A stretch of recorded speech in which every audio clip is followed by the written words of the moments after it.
El hambre de Jesús fue real, el cansancio de Jesús fue real, el sueño de Jesús fue real. Él no se hacía el dormido, él no se hacía el hambriento, él no se hacía el cansado. Él estaba con sueño, a veces cansado, a veces y con deseo de comer. Hay poder en el nombre del Señor, pero entendamos que Él vence al pecado desde la humanidad, por supuesto, conociendo el propósito eterno de la deidad.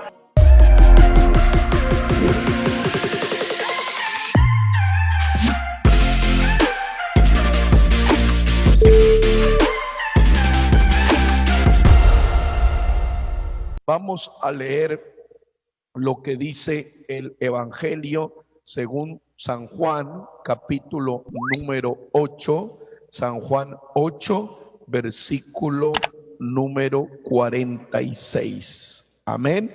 San Juan 8, 46. Gracias a Dios que estamos este último, este ayuno del día 20, aleluya, casi finalizando el año.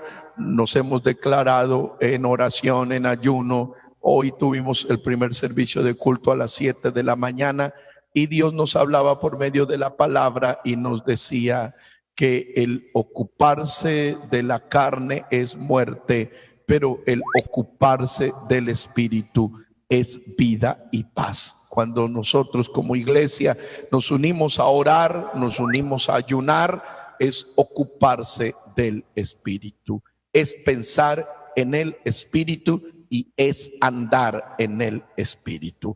Gracias al Señor. San Juan capítulo 8, versículo número 46. Hay una pregunta que la dijo Jesús: ¿quién de vosotros me redarguye de pecado? ¿Quién de vosotros me redarguye de pecado? Pues si digo la verdad, ¿por qué vosotros no me creéis? Pero el primer punto es, ¿quién? Dijo Jesús.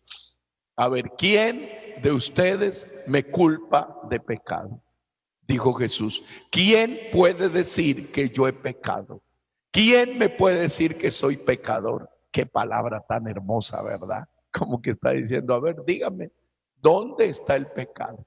No hay nadie, ni en el cielo, ni en la tierra, ni debajo de la tierra, que trate de decir que Jesús ha cometido pecado, porque Él es santo, santo, santo, santo, santo, santo, santo, puro, limpio, perfecto, maravilloso. Vamos a orar para que la palabra del Señor haya cabida en nuestros corazones.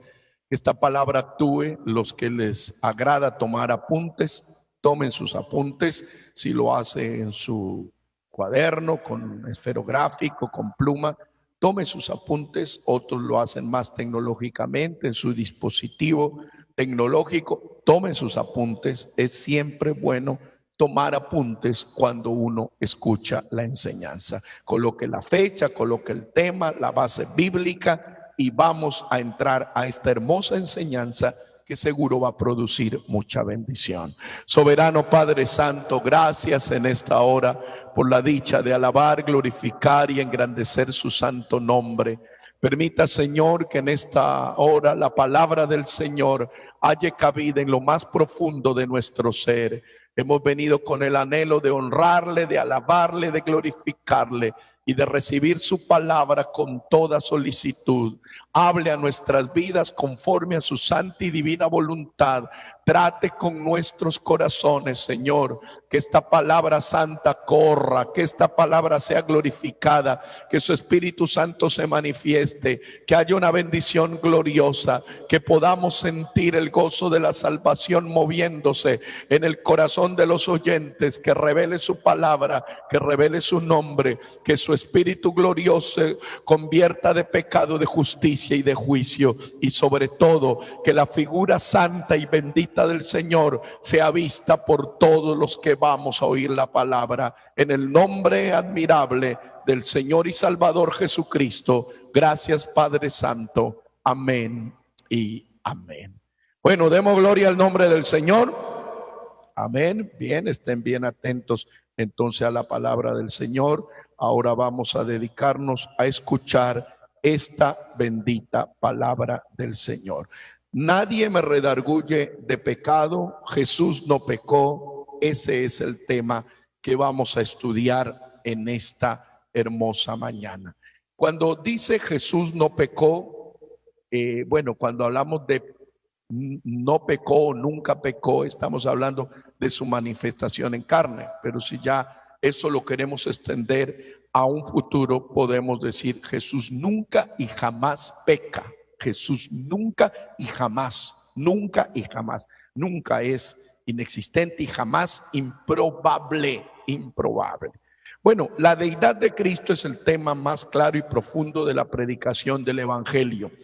El domingo recién pasado estudiamos juntos estudiamos acerca de algunas doctrinas históricas acerca de Cristo, y entre ellas ustedes recuerdan que hablamos del docetismo, el docet, que quiere decir manera, figura o imagen. Algunos pensaban que el cuerpo de Cristo era solamente una manera, una imagen, hasta alegórico y un poco hasta fantasmal. El Señor Jesús, dicen estos hombres analistas desde el siglo segundo y tercero, que realmente no tuvo un cuerpo humano. Si una persona le da paso a ese criterio, quiere decir que todos los sufrimientos, padecimientos y todo lo que pasó en el Calvario no tendría sentido. Y si lo del Calvario no tendría sentido, usted no estaría escuchando esta palabra y yo no estaría predicando esta palabra. Sin la muerte de Cristo en el Calvario, estaríamos confinados eterna y perpetuamente a condenación. Pero como Cristo murió en el Calvario y es Dios manifestado en carne, hoy tenemos perpetua salvación. Todos los salvos griten gloria a Dios con toda su alma. Gloria a Dios. Bueno, cuando nosotros hablamos de las escuelas cristológicas, les recuerdo, hay algunos que pensaban que Dios estuvo en Cristo solamente desde el bautismo, pero hasta antes de su muerte, y que ellos dicen que Dios no podía haber estado en Cristo en el momento de su muerte, cosa que no es así. Otros, en cambio, dicen que Cristo fue un hombre común, pero como actuó de manera ética y moral positivamente, fue elevado a figura de deidad. Es una falsedad, aleluya, porque no es que el hombre se hizo Dios, sino que Dios se manifestó como hombre. Los que lo creamos, digamos gloria al nombre del Señor. Cuando vamos a hablar, en cambio, ya de una serie de criterios desde la antigüedad y también en este tiempo, que tratan de aseverar que Cristo o que Jesús pecó. Le voy a dar algunos datos que son de conocimiento general. Hubo un hombre filósofo griego llamado Nikos Kazantzakis, y él publicó una novela en 1953.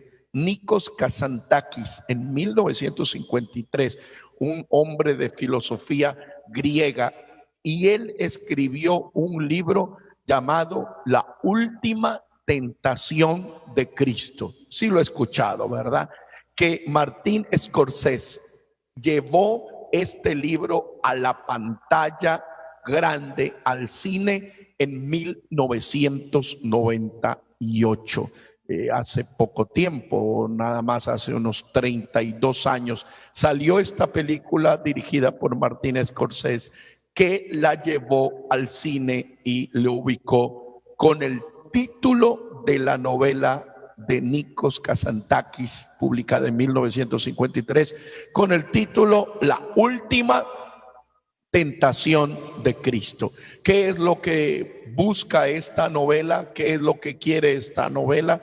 Lo que busca es mostrar, según ellos, que Cristo fue tentado con pasión de atracción emocional y hasta sexual con una dama, en este caso María Magdalena.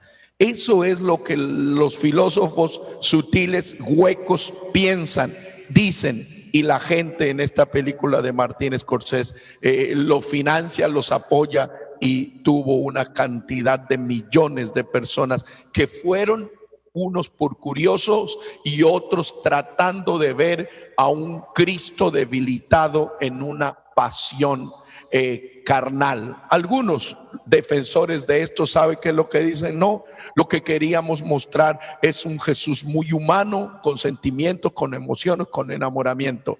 Pero acuérdese que el propósito de la manifestación de Dios en carne no fue para tener una familia de carácter físico, sino para levantar un pueblo de carácter espiritual. Y el pueblo de carácter espiritual no se levanta uniéndose un hombre con una mujer, sino uniendo, aleluya, el acto más grande del sacrificio de la cruz para salvar a la humanidad por los siglos de los siglos de los siglos. ¿Cuánto le dan gloria a Dios? Bueno, le voy a seguir mencionando. Me veo en el deber de mencionar estos temas. Explico, estamos tratando en esta escuela dominical la enseñanza: Jesús nunca y jamás peca. Jesús nunca y jamás peca. Pero hay algunos que han tratado de ubicarlos a un Jesús pecador, humano, que hasta nos cuesta decirlo, pero como estamos enseñando debemos hacerlo. Usted ha escuchado también este libro, esta película, El Código Da Vinci, El Código Da Vinci, la obra escrita por Dan Brown. Esta novela de Dan Brown, del Código Da Vinci, presenta a María Magdalena, según este autor, esta filosofía hueca y fuera de toda realidad. Dice que María Magdalena fue esposa supuestamente del Jesús que ellos quieren presentar, y que quedó embarazada, y que el vientre de esta mujer, imagínense esa infamia, dicen que fue el Santo Grial. ¿Qué quiere decir la palabra Santo Grial? Quiere decir el receptáculo de su sangre. Ellos supuestamente dicen que el Jesús que ellos tratan de mostrar tuvo relaciones con María Magdalena, y que el vientre es el receptáculo de su sangre, y que de allí aparece una descendencia. Indica el autor, por supuesto no inspirado en Dios, sino ya saben en quién, que María Magdalena era una diosa, y que Pedro, por su carácter machista, la elimina, pero que realmente la que debía ser la fundadora de la iglesia es María Magdalena. Bueno, una cantidad de cosas extrañas, de ideas raras y hasta disparatadas, pero lo más extraño es que hay mucha gente que le presta atención a eso y sigue las huecas filosofías. También usted ha escuchado de Jesucristo Superstar, Jesucristo Superestrella, que fue una dramatización donde lo quieren presentar a Jesús en el sentido ya de un artista, de un arte, y allí lo ven a Jesús supuestamente teniendo un enamoramiento de María Magdalena. El Evangelio Perdido es otro libro que salió hace poco, donde va otra vez a la idea de Dan Brown y tratando de presentar a Jesucristo en una idea de relación con María Magdalena. Pero en medio de tanto, un catedrático de historia de la Universidad de Oxford, de apellido McCulloch, dijo: esa es la tontería más grande que se ha escrito. Y expresó: y me sorprende que una biblioteca respetada como la británica acoja este tipo de autores. Le estoy diciendo el criterio de una persona no cristiana, pero con respeto a la figura de Cristo, y dijo que este tipo de novelas es un disparate, y lo peor es que hombres de ciencia puedan acoger ese tipo de ideas disparatadas. Usted sabe que acá en Sudamérica, en Brasil, hay un grupo de comedia brasilero que ha ganado algunos premios, porque el año 19, la Navidad de 2019, presentó una comedia en la cual los apóstoles se los hace ver ebrios, borrachos, buscando una guía de Jesús. Y esa comedia grotesca y hilarante para ellos, pero grotesca y atentativa al ministerio apostolar, ganó algunos premios, algunos reconocimientos de algunas instituciones del arte. Viendo eso, este grupo creó para el diciembre que termina, diciembre del 2019, otra comedia en Brasil, poniendo y colocando a Jesús como gay. A Jesús como gay. Imagínense, tremendas cosas que se crea la gente por llamar la atención.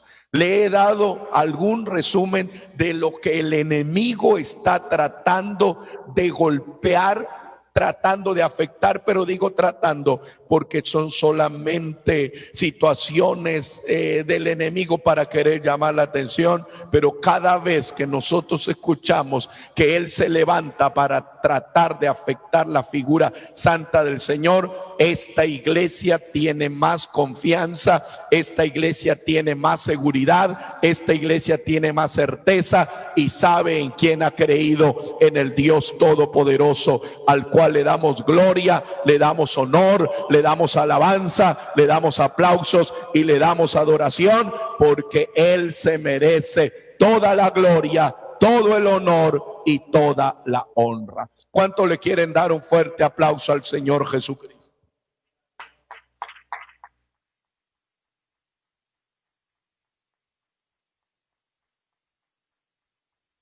Alabanzas, alabanzas al nombre de Jesús. Bueno, estos datos que le entregué son informativos, son informativos. Bueno, cuando nosotros, aleluya, ya vamos a mirar la palabra del Señor, les pido que abramos el libro de Hebreos, capítulo 4, versículo número 15.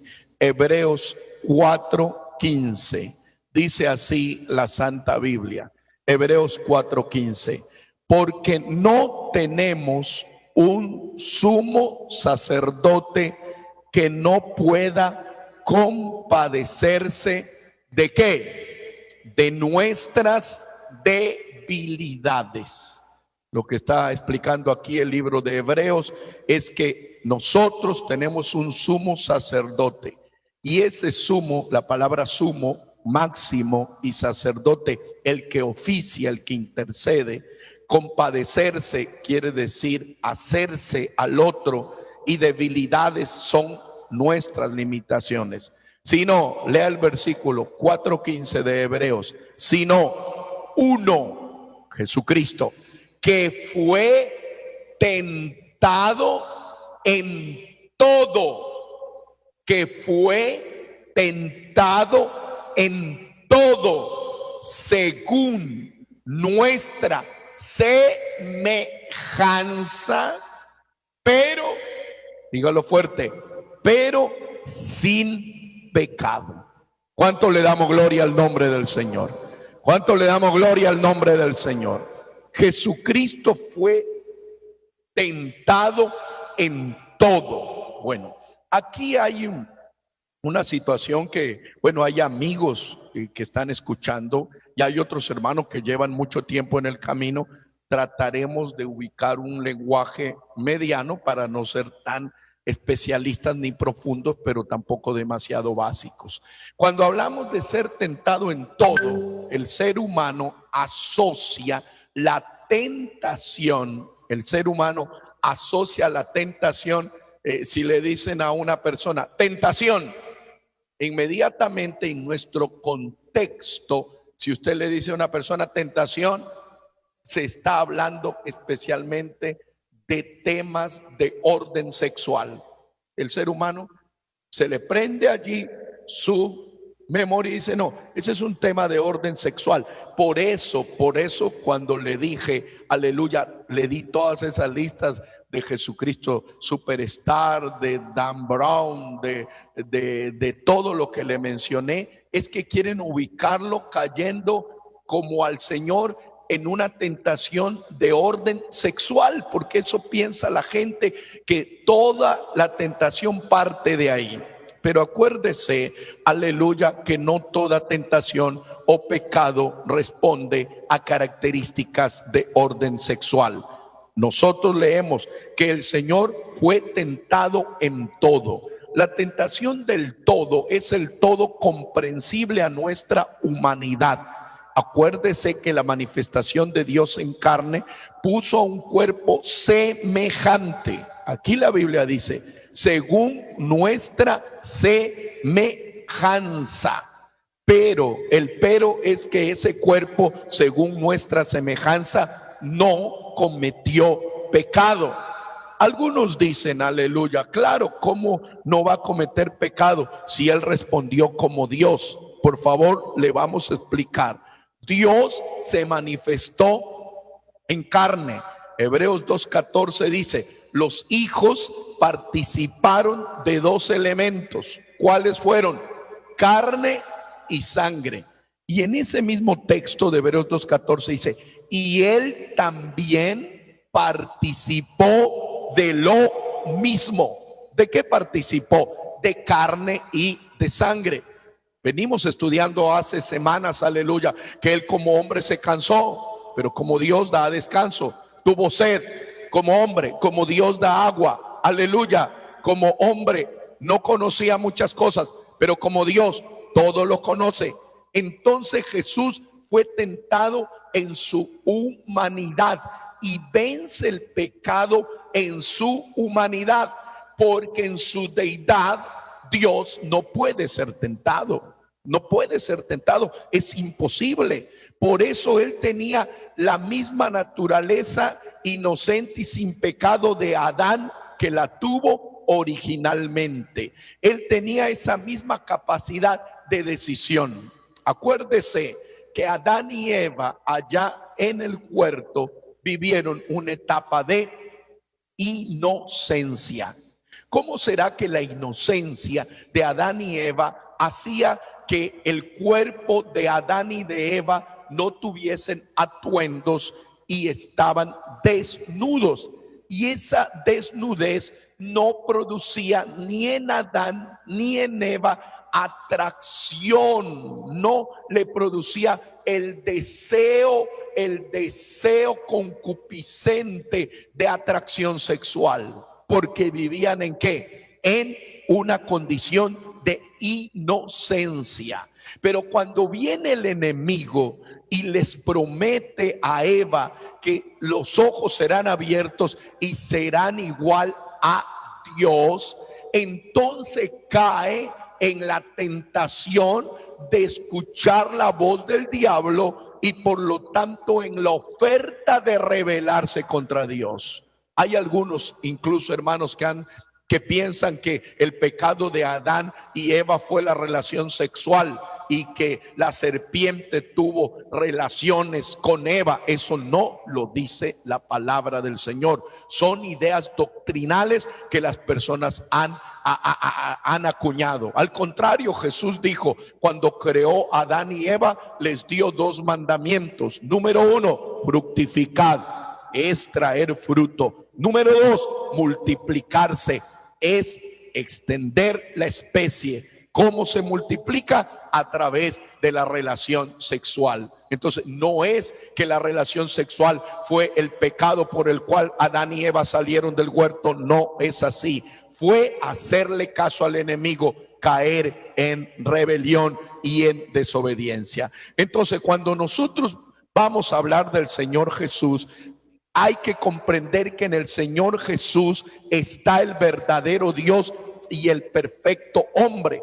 Pero ese perfecto hombre, por favor, no fue inmune a no sentir atracción por algo que estaba fuera del propósito del orden divino.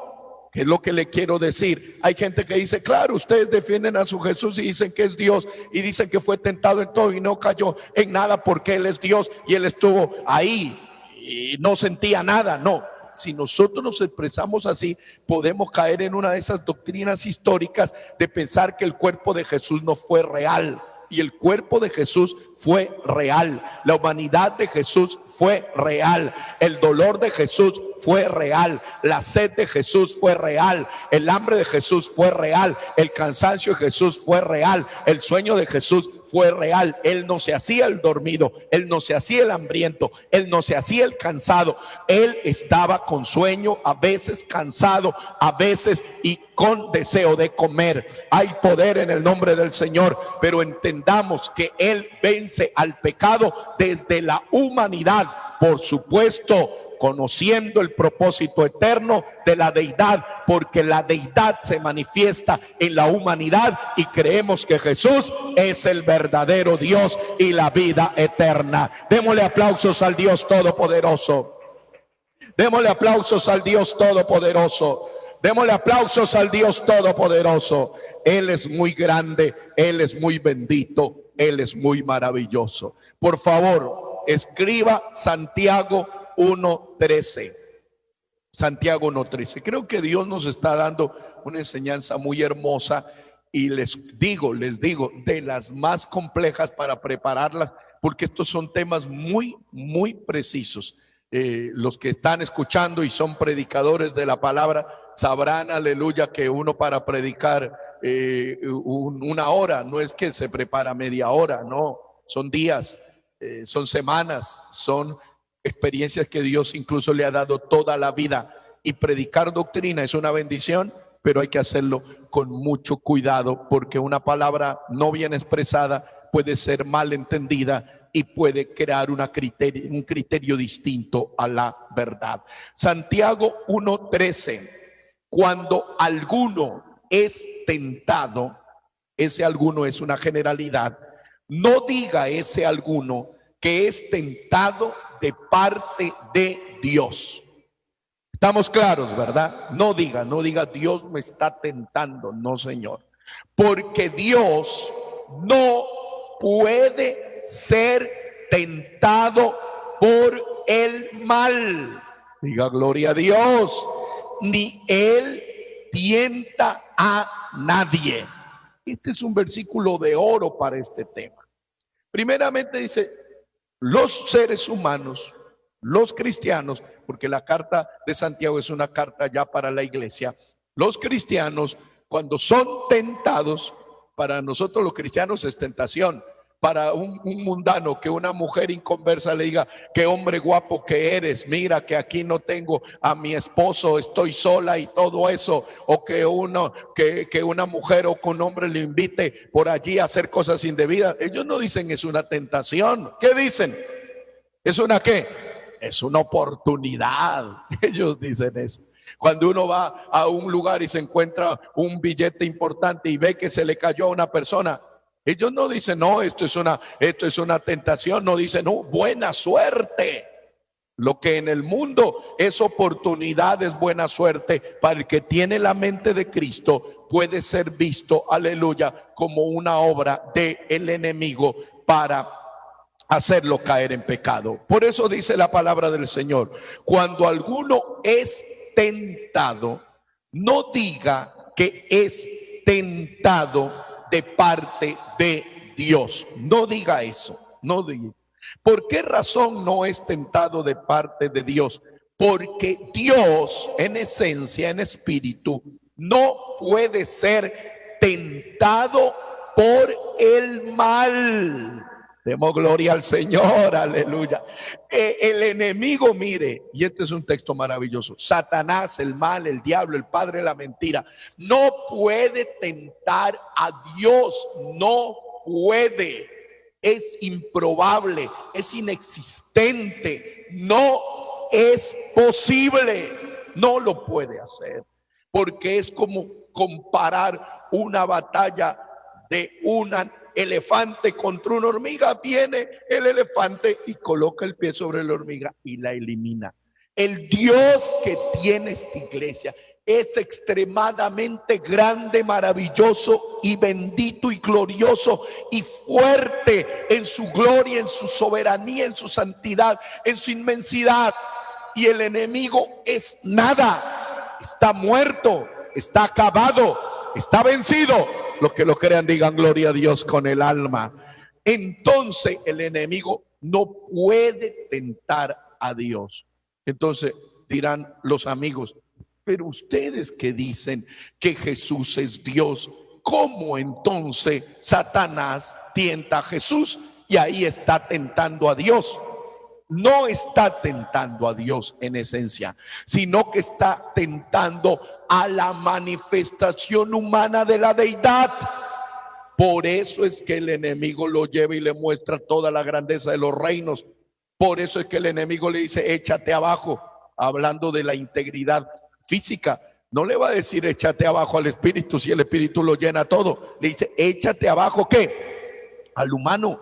Mira, todos los reinos del mundo te los doy. ¿A quién le dice? Al humano, no al divino, porque Dios es dueño de los cielos y de la tierra, sino que al humano le dice, y di que estas piedras se conviertan en pan. Eso no lo dice a la deidad suprema, sino le dice a la humanidad. Y el enemigo, allá hay una prueba más grande para comprender que la mentalidad del enemigo no es tan limitada. Él pensaba que tratando de vencer a Jesús, tratando de hablarle a Jesús como si fuese un humano cualquiera, obtenía todas las cosas. Pero lo que el enemigo no sabía es que en ese cuerpo está toda la plenitud de la deidad corporalmente, como lo dice Colosenses capítulo 2 versículo 9. Nosotros sabemos, aleluya, que Jesús es el verdadero Dios y la vida eterna, y que Él como Dios no puede ser tentado, pero en su humanidad fue tentado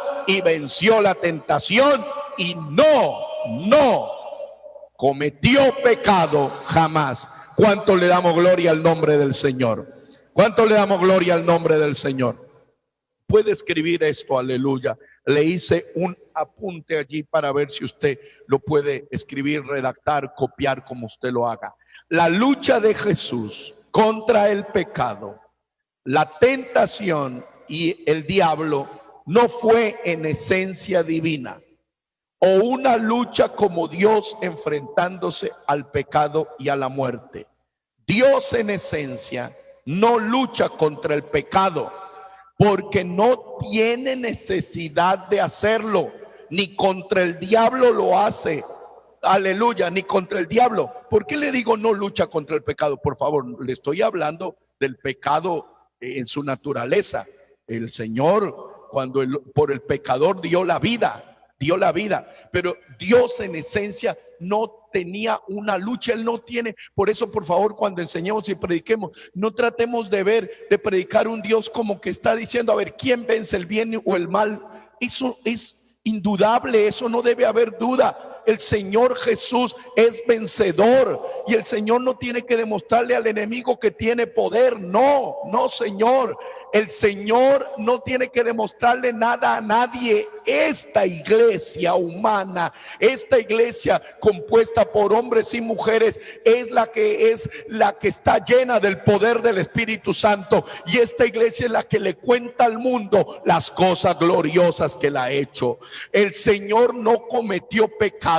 Entonces, si él no cometió pecado, la lucha, aleluya, contra el pecado es porque la humanidad cayó en pecado. ¿Cómo será que la lucha contra el pecado de Dios fue pero tan persistente, que Él se manifiesta en carne para vencer el pecado? Que Él se hace hombre para matar a la muerte, que Él siente dolor para quitar el dolor, que Él lo coronan de espinas para que nosotros seamos coronados en victoria y en gloria, que Él tiene sed para darle agua al sediento, que Él, aleluya, camina sobre las aguas para demostrar que es el creador de los cielos y de la tierra. Solo un Dios tan grande, tan justo y tan bueno puede tener esa capacidad divina para trazar un plan tan perfecto, tan grande, tan maravilloso y tan especial. Y solo una iglesia tan humilde tiene la capacidad de entender ese plan redentor, que hay un solo Dios que se manifestó en carne. Dele aplausos, dele aplausos, dele aplausos.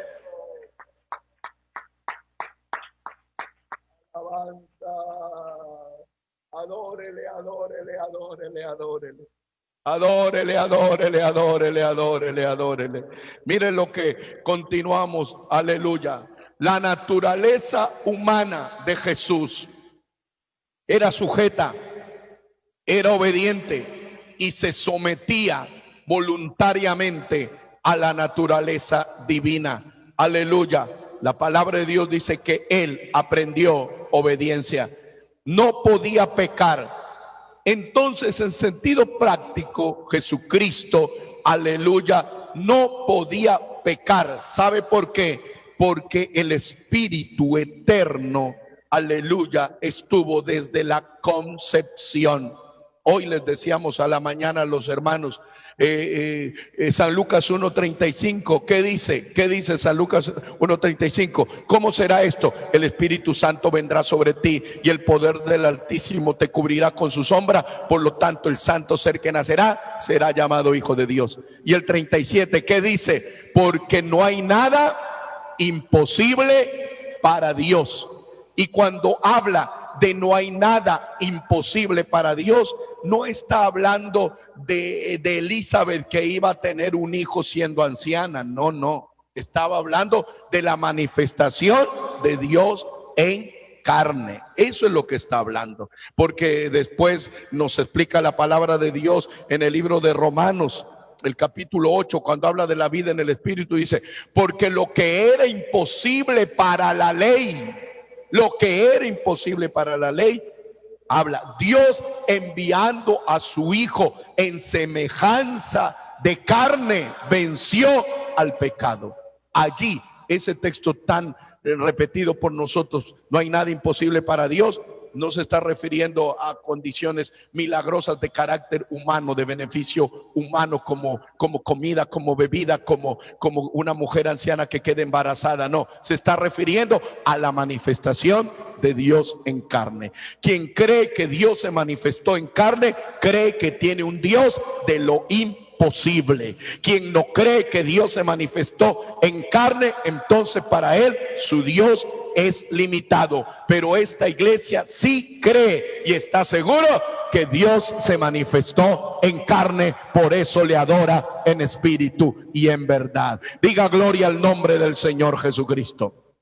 Mire lo que dice Primera de Juan 3:9. Primera de Juan 3:9. Todo, leamos este texto hermoso, todo aquel que es nacido de Dios, ¿qué dice? No practica el pecado, porque la simiente de Dios permanece en él y no puede pecar. ¿Por qué razón? Porque es nacido de Dios. Este versículo también es hermoso para lo que estamos hablando. Por favor, Primera de Juan 3:9. Podemos leerlo. Todo aquel que es nacido de Dios no practica el pecado, porque la simiente de Dios permanece en él y no puede pecar porque es nacido de Dios. Allí está utilizando una explicación, un ejemplo, una alegoría, no una hipérbole, una exageración, no, una realidad, una analogía. Porque le está diciendo, mira, si una persona nace de Dios y tiene la simiente de Dios, él no puede pecar. Diga gloria a Dios. Y si la simiente, lo que es nacido de Dios, no puede pecar, imposible pensar que Jesucristo, siendo Dios, podía pecar. En otras palabras, si un creyente se convierte, se consagra, se bautiza en el nombre de Jesús, es lleno del poder del Espíritu Santo y le viene cualquier tipo de tentaciones, ¿sabe por qué no cae en tentación? ¿Sabe por qué usted, querido hermano y hermana que está escuchando esta palabra, todavía se mantiene en dignidad? ¿Sabe por qué? No es por la cara, no es por el estudio, no es por la capacidad, no son por los años, no es por la fuerza. ¿Sabe por qué es? Por la simiente de Dios que hay en usted y la simiente de Dios que hay en mí. Hay mucha gente que a veces siempre está tratando de decir, ay, la tentación, el diablo y el diablo y el diablo, y la carne y la carne. ¿Sabe qué? Cuando usted está lleno del poder del Espíritu Santo, usted cree que es nueva criatura, no por voluntad de carne, ni por voluntad de sangre, sino por voluntad de Dios. Si usted y yo tenemos la simiente de Dios, que es el Señor Jesucristo y su evangelio, puede venir una tentación grande y fuerte y nosotros tenemos la victoria, porque Jesucristo nos ha dado algo que no nos pertenecía, pero una vez que lo conocimos a Él, lo tenemos aquí adentro y es lo que nos tiene firmes en el camino de Dios. Adórelo, adórelo. Apláudalo, apláudalo, apláudalo. Exáltelo con todo el alma. Aleluya. Allí hay algunos investigadores, filósofos y teólogos que han hecho esta pregunta, y escríbala también. En el supuesto, dicen, que Jesucristo habría pecado, ¿qué pasaba con la humanidad? Bueno, vamos a responder ese supuesto, no solamente porque a nosotros nos interesa entrar en duda, no, sino para responder ese supuesto. Esa pregunta supuesta o esa pregunta hipotética, porque no sucedió y tampoco sucederá, ese supuesto, por favor, no toma en cuenta el conocimiento soberano del Señor. Cuando nosotros hablamos del Señor Jesús, estamos hablando del ser que todo lo conoce, todo lo entiende y todo lo sabe. El Señor Jesús no vino a este mundo para ver si le iba bien o no con el tema de la redención. No, por favor. Por eso nosotros los predicadores del evangelio no entremos en esa duda. Decir, no sé cómo me va a ir en este mensaje. ¿Cómo va a decir, no sé cómo me va a ir en este mensaje? Usted y yo sabemos que si predicamos la palabra, esta palabra tiene poder, tiene autoridad y hace lo que ella quiere, porque es la palabra de Dios. Nosotros tampoco, los evangelistas, no podemos decir, no sé cómo nos irá a ir en esta ciudad, no sé cómo nos irá a ir en este país. No, esa duda no. Nosotros estamos seguros que en cada ciudad, en cada país, en cada barrio, en cada pueblo, en cada región, Dios, el Eterno, tiene un pueblo para la gloria y la honra de su santo y bendito nombre. Los que crean, levanten la mano fuerte y griten gloria a Dios, porque si esto no fuera así, usted seguiría envuelto en pecado, pero hoy tiene vida y vida en abundancia. Dele alabanzas al Rey, dele alabanzas al Rey, dele alabanzas al Rey, dele alabanzas al Rey. Sin embargo, si alguien insiste en una respuesta, diríamos, aleluya, si en el supuesto que la humanidad de Cristo no se sujetaba al plan eterno de la redención, inmediatamente Cristo supuestamente dejaba de ser Cristo, cosa que es imposible pensarlo.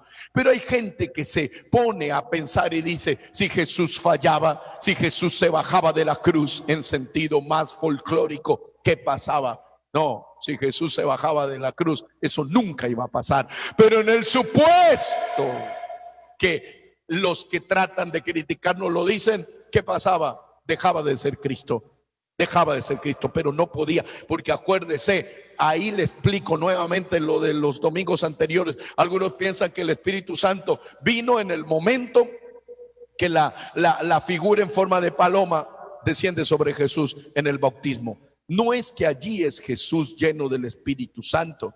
No, esa imagen de la paloma como en forma de paloma descendiendo sobre Jesús es ¿para quién? ¿Para quién? Para el bautista. No es que Jesús es lleno del Espíritu Santo, Él es el Espíritu Santo. Él es Dios, diga gloria al nombre del Señor.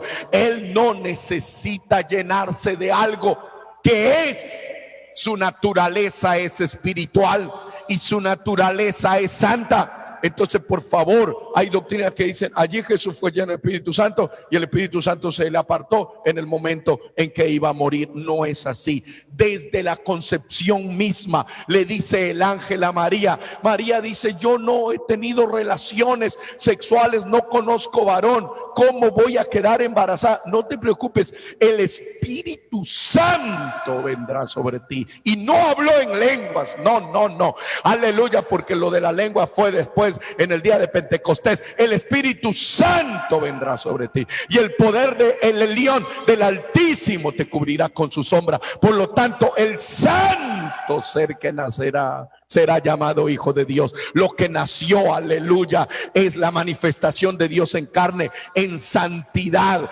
desde pequeño. Por eso él crecía en tres cosas: en sabiduría, en estatura y en gracia delante de Dios y de los hombres. Por eso a los 12 años le preguntaban y se quedaban asombrados. Por eso en la aldea, aleluya, de Capernaum de Nazaret, él toma, aleluya, el escrito que dice: el Espíritu de Dios está sobre mí. No hablaba que el Espíritu Santo en ese momento venía sobre él, sino que él había sido enviado para sanar, para liberar, para actuar. El Señor Jesús es Dios manifestado en carne, y esta iglesia lo cree, esta iglesia lo celebra, esta iglesia lo adora, esta iglesia le glorifica, porque tiene la verdad más grande.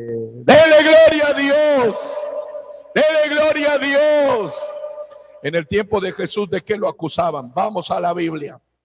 San Juan 9:24. Eso, ahí tenga la palabra de Dios. Aleluya, estamos estudiando este hermoso tema. Vamos a San Juan 9:24. Puede compartir todavía esta enseñanza con algunas personas que pueden escuchar la palabra. San Juan 9:24 dice así: entonces volvieron a llamar al hombre que había sido ciego y le dijeron: da gloria a Dios, nosotros sabemos que ese hombre es ¿qué? Pecador. Imagínese, le había dicho al ciego, primero hizo lodo, lo puso en los ojos, lo mandó a Siloé y regresó viendo. Y ahora le llaman al hombre y le dicen: mira, ese hombre que dice que te sanó, ese hombre es ¿qué? Pecador, pecador, porque no guarda la ley. Los fariseos lo acusaban que él no guardaba el sábado. Ese era el pecado que le echaban a él, que era pecador. No lo acusaban que estaba con María Magdalena, no lo acusaban que la samaritana se enamoró de él, no, nada de eso. Ahora son este tipo de argucias satánicas contemporáneas y alevosas que están tratando de inventarle amoríos a la figura santa del Señor. Pero en el tiempo de Jesús eso no lo dijeron, ni ellos ni los fariseos, aleluya. Entonces el que había sido ciego dice: si es pecador, no lo sé. Una cosa sé, que habiendo yo sido ciego, ahora veo. ¿Cuánto le dan gloria a Dios? ¿Cuánto le dan gloria a Dios? Por eso aquí un apoyo también incluso a este coro que cantamos. Lo cantamos y creo no hay mala intención, porque se ha tomado una parte de la Biblia cuando el que había sido ciego dice: si es pecador, yo no lo sé.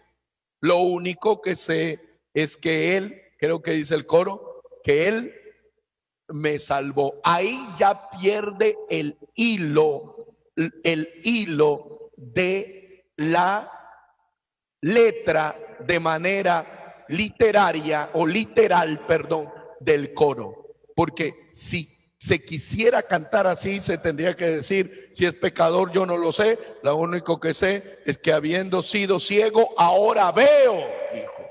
No me salvó, ahora veo.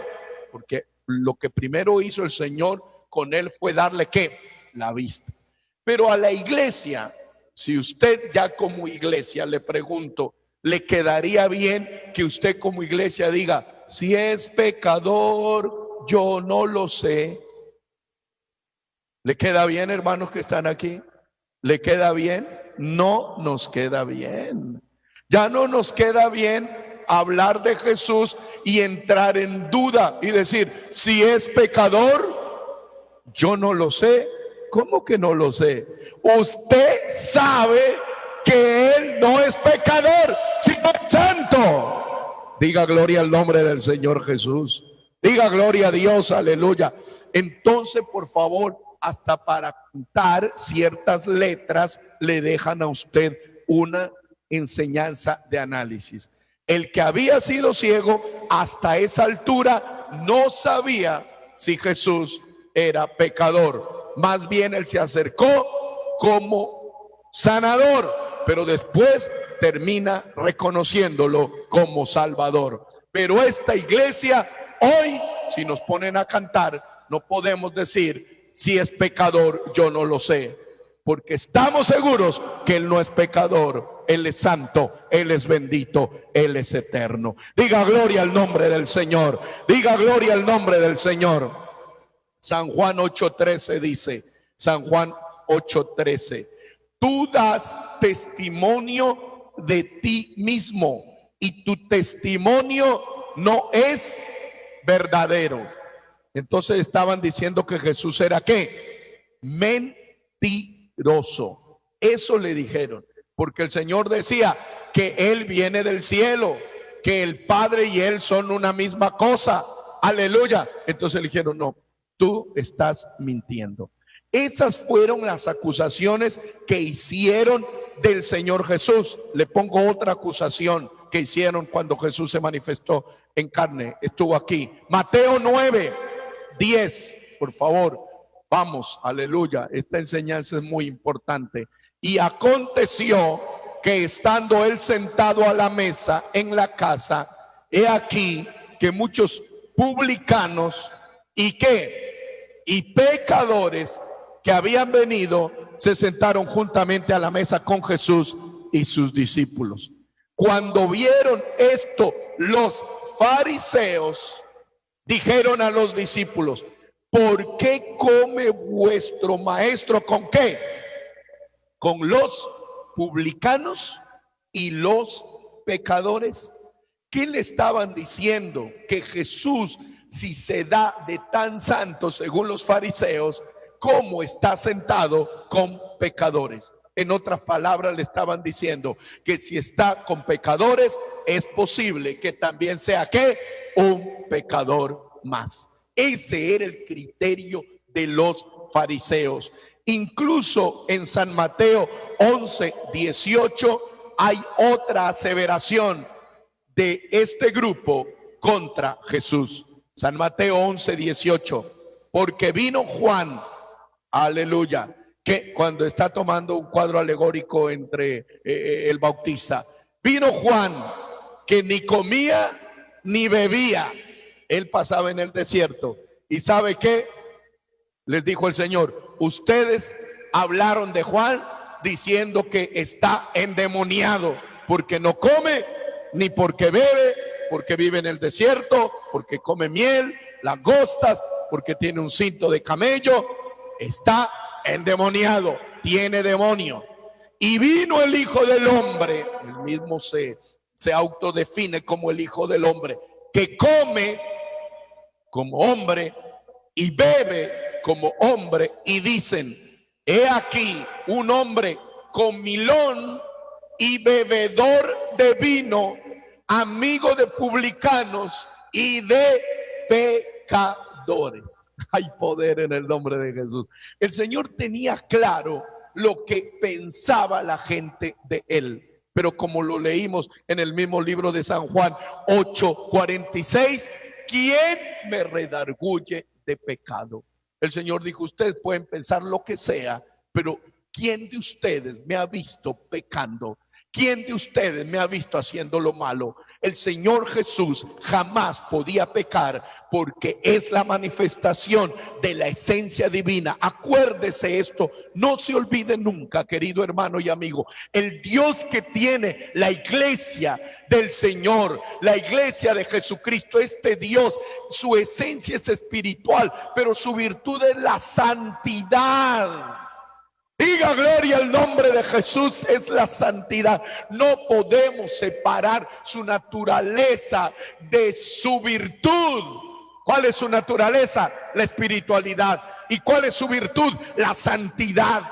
No podemos, aleluya, pensar que este Dios es todopoderoso, pero deja de ser santo. Este Dios es todopoderoso y es santo. Este Dios es bueno y es santo. Este Dios es eterno y es santo. Este Dios es misericordioso y es santo. No podemos sacar la esencia de su santidad, porque el día en que queramos sacar la santidad de la deidad, ese día ya desfiguramos a Dios y ya no es el mismo Dios de la Biblia. Pero el Dios de la Biblia es un Dios santo, es un Dios santo, es un Dios santo, es un Dios santo, es un Dios eterno. Apláudalo, adórelo, adórelo. Apláudalo, apláudalo, apláudalo, apláudalo. Su gloria se manifiesta aquí. Su poder se manifiesta aquí. Su presencia la podemos sentir aquí, aleluya. Su nombre tiene poder. Pilato reconoció que Jesús fue justo. San Mateo 27-24. Viendo Pilato que nada adelantaba, sino que se hacía más alboroto, tomó agua y se lavó las manos delante del pueblo, diciendo: inocente soy yo de la sangre, ¿de qué? De este justo. Allá vosotros. El que estaba dirigiendo el tema del sacrificio del Señor allá en el Gólgota, cuando Jesús expiró, ¿qué dijo? Verdaderamente este hombre era justo. Aleluya. Como hay gente que trataba de declarar que él era pecador, hay otros que sin ser seguidores reconocieron su justicia y su santidad. Por eso, aleluya, entrando a la aplicación final de esta hermosa temática, aleluya, ¿qué podemos decir? Que Hebreos 2:18, pues en cuanto él mismo padeció siendo tentado, dígalo conmigo, es poderoso para socorrer a los que son tentados. ¿Cuánto le alaban al Dios eterno? Alábale, alábale, alábale, alábale, alábale. Oh santo, la palabra padecer no es sonreír. La palabra padecer es sentir dolor, angustia, es sentir, aleluya, el padecimiento. Él padeció siendo tentado. Le repito una y otra vez, pero no asocie esa tentación simplemente con el deseo concupiscente del tema de la sexualidad fuera del orden. No, aleluya, la tentación abarca una cantidad de conceptos también variados, pero el Señor padeció siendo tentado, pero es que poderoso para socorrer a los que son tentados. La palabra de Dios en el libro de Primera de Juan, capítulo 3, Primera de Juan, capítulo 3, versículo 5 dice: y sabéis que Él apareció para quitar nuestros pecados, y no hay pecado en Él. Levante sus manos. Oh, aleluya. Él vino para quitar mi pecado. ¿Sabe por qué quita mi pecado? Porque en Él no hay pecado. Simplemente. Si Jesús hubiese pecado, seguiríamos nosotros en pecado. Pero como Jesús no pecó, nosotros somos más que vencedores por medio del Señor Jesucristo. Oh, aleluya. El enemigo, con su entendimiento limitado, dijo: lo voy a llevar al monte de la tentación, voy a estar aquí. El Espíritu permitió, porque dice que el Espíritu lo llevó al lugar, al desierto, y allí vino el enemigo, el tentador, y lo tentaba. El enemigo dijo: aquí yo la tengo, la de ganar. Aleluya. Pero no sabía, por su limitación del enemigo, que el Señor Jesús jamás iba a perder, jamás iba a ceder, jamás iba a dar un paso en falso, porque la esencia de la virtud de la deidad se manifestó, aleluya, para salvar a nosotros. Y si nosotros lo tenemos a Él como la figura más alta, más elevada, más bendita, más maravillosa, por eso, aleluya, cuando estaba estudiando acerca de este tema y Jesucristo Superstar y Dan Brown y el Código Da Vinci y La Última Tentación y estos otros grupos brasileños diciendo que Jesús podía ser gay, tantas aberraciones, tantas ideas malignas, tanta perversión para tratar de sacarnos la imagen tan real, pero a nosotros no lo pueden sacar ni del corazón ni de la mente, que el Señor que tiene esta iglesia es un Señor santo. Apláudalo, un Señor santo, apláudalo, un Señor bendito, un Señor maravilloso y eterno.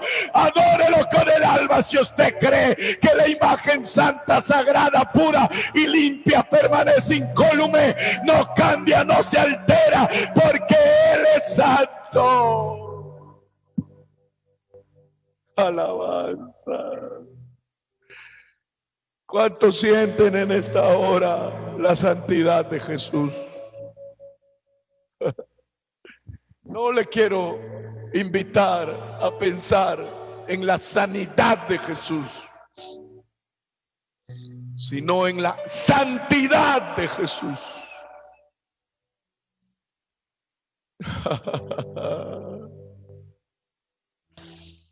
Alguien escuché que dijo, incluso predicando, pero no tenía mala intención, sino por alegorizar extremadamente. A veces se dicen cosas como que no pueden ser las reales. Alguien dijo, escuché un día que dijo, y cuando la samaritana vio a Jesús, dijo, lo vio como guapo y atractivo y diría, este puede ser el séptimo. No. Cuando la samaritana ve a Jesús, lo único que ve es un judío que le estaba pidiendo agua. Pero la samaritana, aleluya, no ve un hombre seductor, un hombre atractivo, un hombre que seduce, no. Y un día estábamos hablando con unos predicadores, amigos, y hablábamos de este tema. Y le decíamos, cuando alguien veía, hermanos que están aquí, cuando alguien veía a Jesús, yo creo que la samaritana no dijo qué lindos ojos, qué lindo cabello, qué cuerpo tan esbelto, no. Cuando le dijo, si bebes de esa agua, vuelves a tener sed, pero si bebes del agua que yo te doy, no tendrás sed jamás.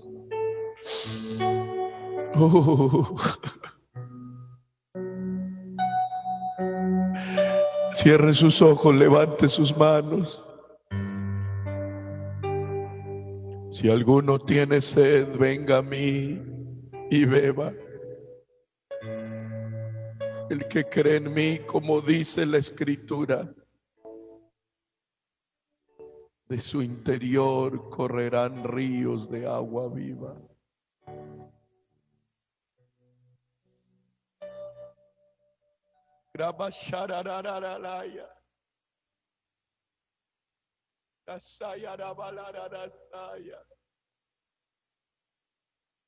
¿Qué ve usted en Jesús?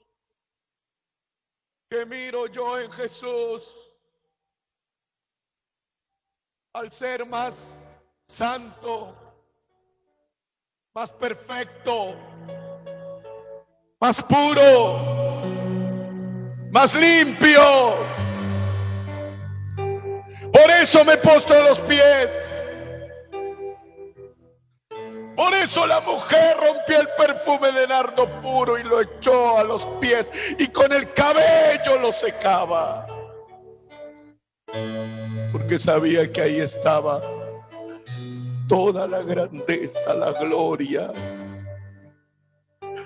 Usharabalaya.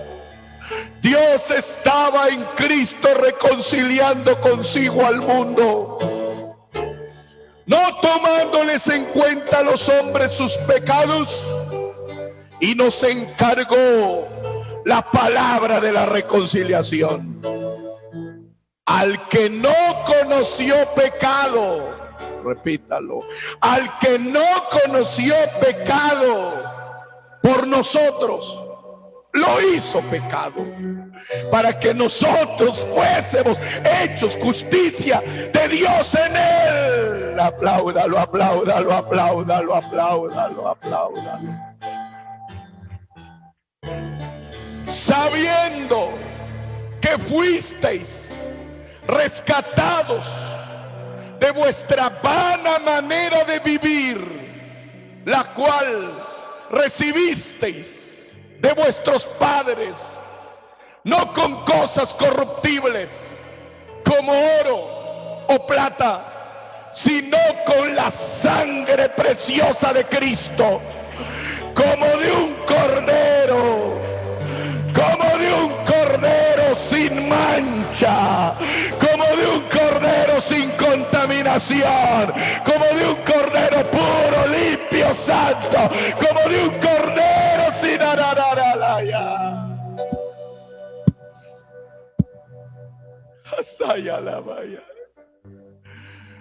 Por eso cuando el cristiano comete una falta, sí o no, que siente un dolor.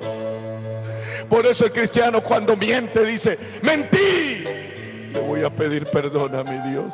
Por eso cuando el cristiano tiene un pensamiento indebido dice: ¿cómo pienso eso si mi Jesús es tan santo y tan limpio?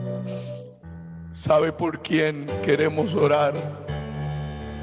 Por alguien que tenga problemas para superar las condiciones de tentación, de concupiscencia y de pecado. En muchas congregaciones hay hermanos que están un tiempo bien en la casa del Señor y se congregan firmemente, y después de un tiempo se alejan, se apartan y se vuelven atrás. Pero en esta hora vamos a invocar el nombre glorioso de Jesús. Vamos a invocar el nombre glorioso de Jesús para que mi Dios haga una obra gloriosa y especial, para que el Espíritu Santo se manifieste en alguien. Vamos a invocar el nombre glorioso de Jesús. Levante sus manos a los cielos. Vamos a orar, aleluya, por aquel hombre que necesita tanto de Dios. En el nombre de Jesús, por el poder del Espíritu Santo, creo que hay alguien que está luchando en alguna parte del mundo que está escuchando esta palabra. Hace días me llamó una persona y me dijo: pastor, yo escuché la palabra y escucho y me parece tan linda, tan hermosa, pero cuando llego a mi casa es otra realidad y siento que los pensamientos me dominan, me atrapan, me envuelven y siento que los pensamientos indebidos me descontrolan. ¿Qué hago? Bueno, ¿qué es lo que tiene que hacer? Caer a los pies de Cristo, besar los pies de Él, adorarle en espíritu y en verdad, exaltarle con el alma y decirle que Él se glorifique. Soberano Dios todopoderoso, soberano Dios eterno, en este día, día de victoria, día de poder, día de salvación.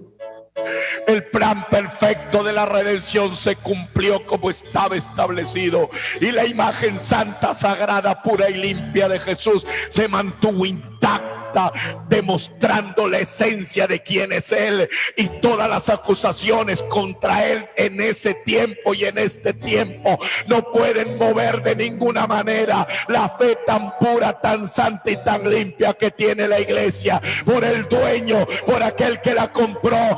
nosotros seguimos creyendo y anunciando que Jesús, el dueño de esta iglesia, es un ser santo, puro, maravilloso, sin mancha, sin defecto, sin contaminación. Y como Él es perfecto, santo y puro, Él tiene una iglesia perfecta, santa y pura. Él tiene una iglesia que le sirve, que le adora y que le glorifica. Y en esta hora, por el poder del Espíritu Santo, santifícanos en tu verdad. Tu palabra es verdad. Santifica la iglesia, purifica la iglesia, lava la iglesia, limpia la iglesia. Señor, mantén una iglesia santa, pura, limpia, como tú eres santo, puro y limpio, porque tú no cometiste pecado y has perdonado nuestros pecados y nos has lavado, Señor, con tu sangre, y hoy te adoramos en espíritu y en verdad. El que necesite del Señor, venga a los pies de Cristo, arrodíllese delante de Él, apláudalo delante de Él. Los que están ahí en el templo pueden postrarse y decirle: Señor, aquí está mi vida, te la entrego en adoración. Yo quiero servirte, amarte y adorarte con el alma. Apláudale al Señor, apláudale al Señor. Que Dios lo bendiga poderosamente.